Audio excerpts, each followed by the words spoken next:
अब मैं कक्षा 10वीं के विद्यार्थियों को आईएमपी प्रश्न उत्तर बता देता हूँ। तो आईएमपी प्रश्न उत्तर में आपको क्या क्या पढ़ना है ये पूरा मैं इस वीडियो में बताऊँगा।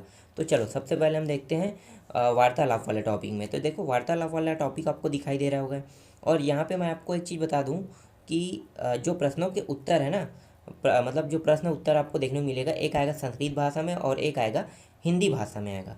तो संस्कृत भाषा में अनुवाद में आएगा उत्तर, और एक आएगा हिंदी भाषा में। दोनों में 6-6 क्वेश्चन रहेगा, जिनमें से आपको सिर्फ 4 क्वेश्चन बनाने हैं। तो 2 क्वेश्चन आपको बेनिफिट मिल रहा है। उसके हिसाब से मैं आपको कुछ आईएमपी प्रश्न बता रहा हूँ।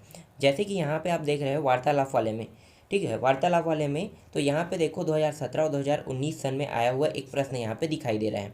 इसी तरह से घ को देखो और यहाँ पे अंगा को देखो, इसको मैंने टिक किया है, ठीक है। तो जो मैंने यहाँ पे टिक किया है ना, ये मोस्ट आईएमपी क्वेश्चन में है, क्योंकि जब मैं पेपर पूरा अनसॉल्व और बाकी चीज़ें चेक कर रहा था तो अक्सर क्वेश्चन जो है ना, वो किसी सन में आए हुए क्वेश्चनों को ही इन्होंने उठाया है। तो सेम उसी पैटर्न में क्वेश्चन आएगा, लेकिन बहुत बड़ा टॉपिक नहीं है, बहुत ज़्यादा अध्याय भी नहीं है। हर एक अध्याय में 5-5 क्वेश्चन या 6-6 क्वेश्चन ही आपको पढ़ना पड़ेगा।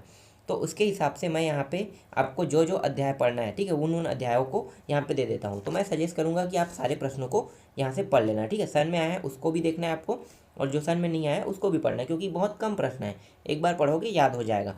चेंज क्या करना है वो भी आपको ध्यान से देखना है। देखो यहाँ पे है वार्तालाप वाले में कितने प्रश्न हैं, 5 प्रश्न हैं। तो ये पाँचों के पाँचों प्रश्न आईएमपी हैं। इसके बाद नेक्स्ट अध्याय में आते हैं। तो नेक्स्ट अध्याय जो है वो विलासा वाला है।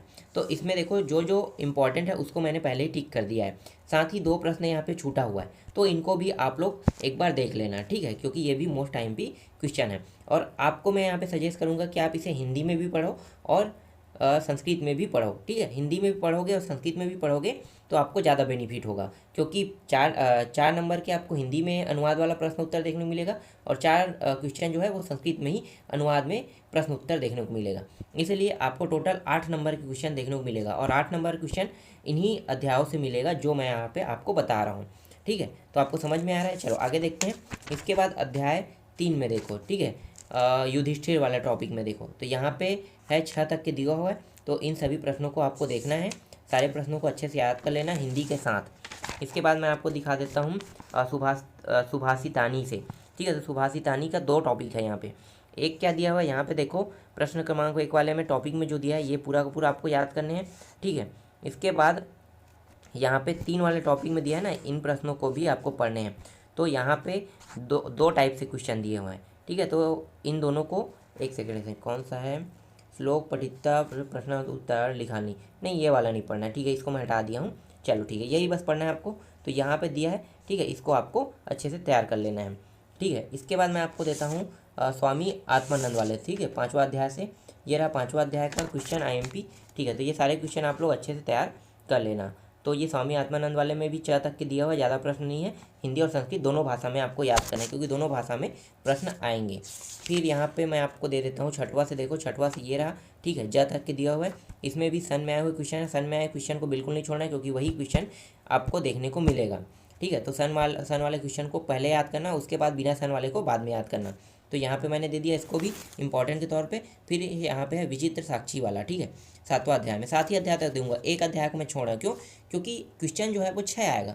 तो अगर हम 2 अध्याय भी छोड़ते हैं तो भी हमारा फिक्स 4 अध्याय फंसेगा ही फंसेगा। इस आधार पर अगर आप तैयारी करते हो 6 अध्याय का, तो भी आपका 4 क्वेश्चन फिक्स फंसेगा। लेकिन अगर एक अध्याय और बढ़ा देते हो तो 5 क्वेश्चन फंसेगा, एक क्वेश्चन छोड़ के। तो 5 क्वेश्चन आ रहा है, इसका मतलब क्या है कि आप 4 आसानी से बना सकते हैं, ठीक है। तो इसीलिए यहाँ पे मैं आपको पहले ही बता दिया हूँ। तो यहाँ पे विचित्र साक्षी वाले अध्याय को आपको पढ़ना है। यहाँ पे जितने भी क्वेश्चन हैं उनको आपको देखना है, ठीक है। तो ये 4 तक के दिया हुआ है, और एक अध्याय तो मैंने छोड़ दिया, ठीक है, 8वां अध्याय मैंने छोड़ दिया।